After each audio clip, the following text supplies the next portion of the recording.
Everyone, ನಮ್ಮ ಕಡೆ ಮೆಂತಿ ಪಲ್ಯ ಹೆಂಗೆ ಮಾಡ್ತಾರಂತ ಹೇಳ್ತೀನಿ ನೋಡ್ರಿ. ಮೊದಲು ಸ್ಟವ್ ಹಚ್ಕೊಂಡು ಸ್ಟವ್ ಮೇಲೆ ಒಂದು ಪಾತ್ರೆ ಇಡ್ರಿ.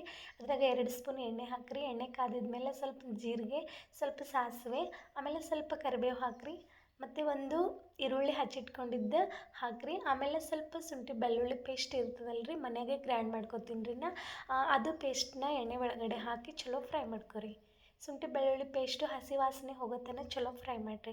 ಆಮೇಲೆ ಒಂದು ಮಿಕ್ಸಿ ಜಾರ್ ತೊಗೊರಿ. ಅದ್ರಾಗ ಒಂದು 10-15 ಮೆಣಸಿನ್ಕಾಯಿ ಹಾಕಿರಿ. ಸ್ವಲ್ಪ ಉಪ್ಪು, ಸ್ವಲ್ಪ ಜೀರಿಗೆ, ಸ್ವಲ್ಪ ಕೊತ್ತಂಬರಿ ಸೊಪ್ಪು ಹಾಕಿರಿ. ಚಲೋ ಗ್ರೈಂಡ್ ಮಾಡ್ಕೊಂಡಿದ್ದಂಥ ಖಾರನ ಎಣ್ಣೆ ಒಳಗಡೆ ಹಾಕಿ ಫ್ರೈ ಮಾಡಿರಿ. ಸೊ ಆಮೇಲೆ 2 ನಿಮಿಷ ತೊಳೆದು ನೆನೆ ಹಾಕಿದ್ರಿ ಶನಗೆ ಬೇಳೆ. ಆ ಬೇಳೆ ಕೂಡ ಎಣ್ಣೆ ಒಳಗಡೆ ಹಾಕಿರಿ. ಆಮೇಲೆ ಸ್ವಲ್ಪ ಅರ್ಶಿಣ ಹಾಕಿರಿ. ಆಮೇಲೆ ಸ್ವಲ್ಪ ರುಚಿಗೆ ತಕ್ಕಷ್ಟು ಉಪ್ಪು ಹಾಕಿರಿ. ಉಪ್ಪೆಲ್ಲ ಹಾಕಿದ್ಮೇಲೆ ರೀ ಚೆಂದ ಫ್ರೈ ಮಾಡ್ಕೊರಿ.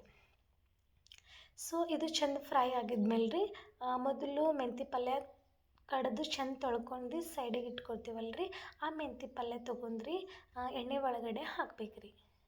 ಸೊ ಪೂರ್ತಿ ಎಲ್ಲ ಮೆಂತಿ ಪಲ್ಯ ಎಣ್ಣೆ ಒಳಗಡೆ ಹಾಕಿದ್ಮೇಲೆ ರೀ ಗ್ಯಾಸ್ ಉರಿನ ಸ್ವಲ್ಪ ದೊಡ್ಡದಾಗಿ ಇಟ್ಕೊರಿ. ಯಾಕಂತಂದ್ರೆ ದೊಡ್ಡ ಉರಿಯಲ್ಲಿ ಮೆಂತಿ ಪಲ್ಯ ಕುದಿಸ್ಲಾಕ ಇಟ್ಟಿದ್ದಾಗ ಅದರಲ್ಲಿರುವ ನೀರಿನ ಅಂಶ ಏನಿರ್ತದಲ್ರಿ ಅದೆಲ್ಲ ಬರ್ತದೆ ರೀ. ಬಂದಮೇಲೆ ಮೆಂತಿ ಪಲ್ಯ ಸ್ವಲ್ಪ ಮೆತ್ತಗಾಯ್ತದೆ ರೀ. ಅದು ನಮಗೆ ಫ್ರೈ ಮಾಡೋಕ್ಕೂ ಈಸಿ ಆಯ್ತದೆ ರೀ.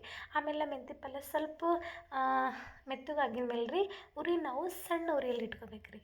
ಸೊ ಇವಾಗ ಫೈನಲಿ ನೋಡಿರಿ ಈ ಥರ ಫ್ರೈ ಮಾಡಿದ್ವಿ. ಆಮೇಲೆ ಜಾರಲ್ಲಿ ಮೆಣಸಿನ್ಕಾಯಿ ಗ್ರೈಂಡ್ ಮಾಡಿದ್ದೇವಲ್ಲ ರೀ, ಅದೇ ಜಾರ್ನಾಗ ರೀ ಸ್ವಲ್ಪ ಅರ್ಧ ಗ್ಲಾಸ್ ಅಷ್ಟು ನೀರು ಹಾಕಿ ಅದೆಲ್ಲ ಚೆಂದ ಎಣ್ಣೆ ಒಳಗಡೆ ಫ್ರೈ ಆದಂಥ ಮೆಂತಿ ಪಲ್ಯದೊಳಗಡೆ ನೀರು ಹಾಕ್ಬೇಕು ರೀ.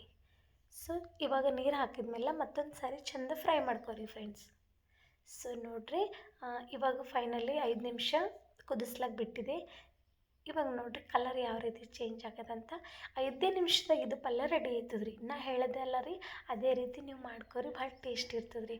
ಸೊ ನಾ ಹೇಳಿದಂಗೆ ಮಾಡ್ಕೊಂಡಿದ್ಮೇಲೆ ಟೇಸ್ಟ್ ಬಂತಂದ್ರೆ ಸೂಪರ್ ಟೇಸ್ಟ್ ಅಂತ ಕಮೆಂಟ್ಸ್ ಮಾಡಿರಿ. ಹಾಗೆ ನಮ್ಮದು ಜಾನು DK ಯೂಟ್ಯೂಬ್ ಚಾನಲ್ನ ಸಬ್ಸ್ಕ್ರೈಬ್ ಮಾಡ್ಕೊರಿ ವಿಡಿಯೋ ನೋಡಿದ್ದಕ್ಕೆ.